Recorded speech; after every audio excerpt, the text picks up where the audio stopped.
Hi అండి. అందరికీ నమస్తే. నేను మీ గీత. చెలియా నీ పరిచయం పార్ట్ 2. శక్తి, అభయ్‌లు కొద్దిసేపు మాట్లాడుకుని కిందకి వెళ్తారు. శక్తి, అభయ్ స్కూల్ నుండి ఫ్రెండ్స్. కానీ అభయ్ తండ్రి శేఖర్ గారికి జాబ్ పరంగా వేరే ఊరు ట్రాన్స్ఫర్ అవుతుంది. అదే విషయం అభయ్ శక్తికి చెప్పగానే శక్తి తను వెళ్ళడానికి ఒప్పుకోడు. అలా ఇంటర్ వరకు ఇద్దరూ కలిసే చదువుకుంటారు. కానీ ఇంటర్ తర్వాత ఎంసెట్ రాశాక వేరు వేరు కాలేజీలో సీట్ రావటం వల్ల ఇద్దరూ దూరం అవుతారు. కానీ ఫోన్లోనే అప్పుడప్పుడు మాట్లాడుకుంటారు. చదువుకున్న తర్వాత అభయ్ తను హైదరాబాద్లోనే కంపెనీ స్టార్ట్ చేస్తాను అని అనడం వల్ల శేఖర్ గారు హైదరాబాద్కి ట్రాన్స్ఫర్ చేయించుకుంటారు. మళ్ళీ అనుకోకుండా ఒకరోజు శక్తి అన్నయ్య అయిన సూర్య పెళ్ళి కార్డ్స్ ఇస్తూ అభయ్కి ఇద్దామని తన ఆఫీస్కి వెళ్ళి ఇస్తాడు. ఇద్దరు స్నేహితులు చాలా రోజుల తర్వాత కలవటం వలన ఎంత ఫోన్లో మాట్లాడుకున్నా డైరెక్ట్గా ఇద్దరు కలవటం వేరు కదా. అలా ఇద్దరూ చాలాసేపు మాట్లాడుకుంటారు.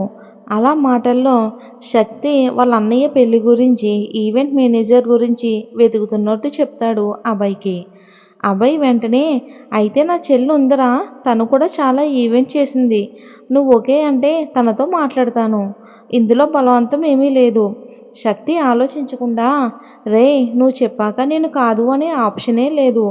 నాకు ఎటువంటి అభ్యంతరం లేదు అని అంటాడు. అభయ్, ఇప్పుడు తను వేరే ఈవెంట్ చేస్తుందిరా, 2 డేస్లో వస్తుంది. నేను ఇప్పుడే కాల్ చేసి తనకి చెప్తాను అని అవంతికి కాల్ చేస్తాడు. ఫ్రెండ్స్, ఇక్కడ మీకు ఒక విషయం చెప్పాలి. శక్తికి అభయ్ చెల్లి పేరు అవంతి అని తెలీదు. తనని ఎప్పుడూ కూడా చూడలేదు. అందుకే రైల్వే స్టేషన్లో ఇద్దరూ గొడవ పడినప్పుడు అవంతి తన పేరు చెప్పినప్పుడు కూడా తను గుర్తుపట్టలేదు.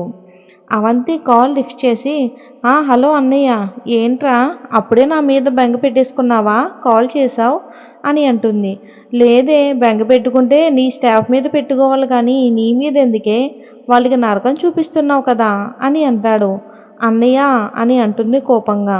లేదే, సరదాగా అన్నాను, కూల్ అవ్వు. సరే ఇంతకీ ఏంటి విషయం అని అంటుంది అవంతిక.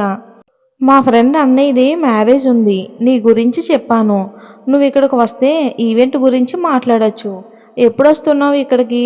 అవంతి, అన్నయ్య నేను రాకపోవచ్చు, నా అసిస్టెంట్ని పంపిస్తాను, వాడితో ఈవెంట్ చేసుకోమని చెప్పు. బాయ్ అన్నయ్య అని కాల్ కట్ చేస్తుంది. శక్తి అభయ్ ఫోన్ స్పీకర్ ఆన్ చేసి మాట్లాడకున్నా తనకి అవంతి మాటలు లైట్గా వినిపిస్తాయి. లాస్ట్లో అవంతి అన్న మాటలకి తనకి చాలా కోపం వస్తుంది. ఎంత పొగరే నీకు, నువ్వు రాకున్నా నీ అసిస్టెంట్ని పంపిస్తావా, నా ఫ్రెండ్ చెల్లివైపోయావు, లేకుంటేనా అంటూ మనసులో అవంతిని తిట్టుకుంటాడు. అభయ్ శక్తిని గమనించి తనని కూల్ చేయాలని, తనకి వేరే వర్క్ ఉందంట్రా, మనిషిని పంపిస్తాను అనింది కదా, నీకు ఓకేనా అని అడుగుతాడు.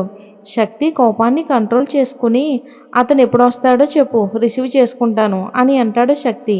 అభయ్ సరే అని శక్తికి సారీ చెప్పి, తనే వచ్చేదిరా, బిజీగా ఉందేమో, అందుకే తన అసిస్టెంట్ని పంపిస్తాను అంది.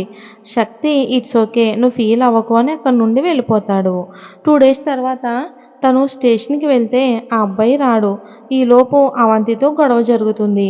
అభయ్ ఇంటికి వెళ్తే ఆ అబ్బాయి రాలేదని అభయ్తో పాటు అవంతి కూడా అక్కడే దర్శనం ఇస్తుంది.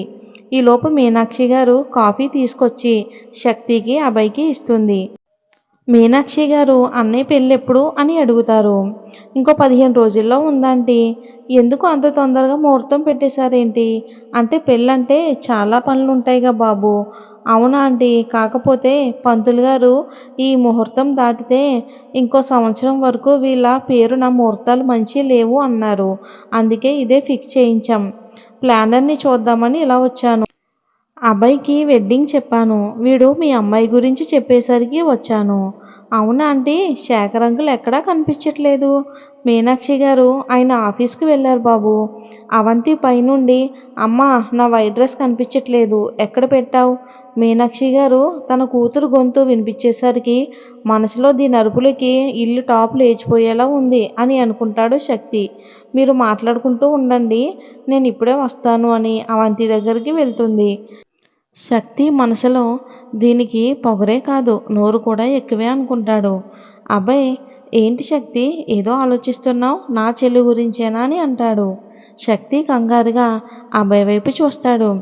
అభయ్, ఏం మాట్లాడుతున్నావురా? అలా ఏమీ లేదు. అదేరా, దాని అరుపు ఇల్లంతా వినబడుతుంది కదా, అలాగే మీ ఈవెంట్లో కూడా వినిపిస్తుందనే కదా ఆలోచిస్తున్నావు అని అంటాడు అభయ్. ఇప్పుడు మీ ఇంటికి వస్తుంది, మీ ఇంట్లోనే ఉంటుంది, ఇలాగే అరిస్తే ఎలా అని ఆలోచిస్తున్నావా అని అంటాడు అభయ్. శక్తి మనసులో, నా ఇంట్లో ఇలా అరిస్తే నాలుగు కోసి కాకులకి వేస్తాను, అప్పుడు మూగదానిలా దాని పని అదే చేసుకుంటూ పోతుంది, అప్పుడు ఎవ్వరికీ ఏ డిస్టర్బెన్స్ ఉండదు అని అనుకుని శక్తి చిన్నగా నవ్వుతాడు అభయ్ వైపు చూసి. అభయ్, ఆహా, శక్తి నీ నవ్వులోనే తెలుస్తుంది. కానీ నా చెల్లి చాలా మంచిదిరా, కాకపోతే మొండిది. నా చెల్లి గురించి అని చెప్పడం కాదు కానీ ఇంట్లో ఎంత అల్లరిగా ఉంటుందో, వర్క్లో అంత స్ట్రిక్ట్గా ఉంటుంది, పెద్దలంటే గౌరవం ఉంటుంది, కానీ తన జోలికి ఎవరైనా వస్తే మాత్రం వాళ్ళకి చుక్కలు చూపిస్తుంది. కానీ నా చెల్లిని అర్థం చేసుకుంటేనే తనేంటో తెలుస్తుంది అని అంటాడు అభయ్. అవునవును, నీ చెల్లిని నేను పొద్దుటే అర్థం చేసుకున్నా అని మనసులో అనుకుంటాడు శక్తి. అలా అనుకుని, దేవుడా, భూమి మీద ఈ వింత జీవిని, అవంతి అనే అమ్మాయిని ఎందుకు సృష్టించావయ్యా అని అనుకుంటూ పైకి చూస్తాడు. అవంతి స్టెప్స్ దిగి అక్కడే వచ్చి కూర్చుంటుంది సోఫాలో. అమ్మా అని కాఫీ అని అరుస్తుంది గట్టిగా. మీనాక్షి గారు కిచెన్లో నుండి కాఫీ తీసుకుని వచ్చి చేతికి ఇస్తారు. అవంతి కాఫీ తాగుతూ ఉండగా, మీనాక్షి గారు, అందరికీ పెళ్ళిళ్ళు చేస్తున్నావు, నువ్వెప్పుడు అక్షింతలు వేయించుకుంటావో అని అనబోతూ ఉంటే, ఇక ఆపమ్మా, నా దగ్గర ఎప్పుడు పెళ్లి ప్రస్తావన నువ్వు తీసుకురావద్దు అని కోపంగా అంటుంది అవంతిక. మరి ఈ శక్తి, అవంతిక ఒకరినొకరు ఎలా ఇష్టపడతారు, ఎలా ప్రేమలో పడతారు వచ్చే భాగంలో చూద్దాం. స్టోరీ నచ్చితే లైక్ చేసి మన ఛానల్ని సబ్స్క్రైబ్ చేసుకోండి. Thanks for watching.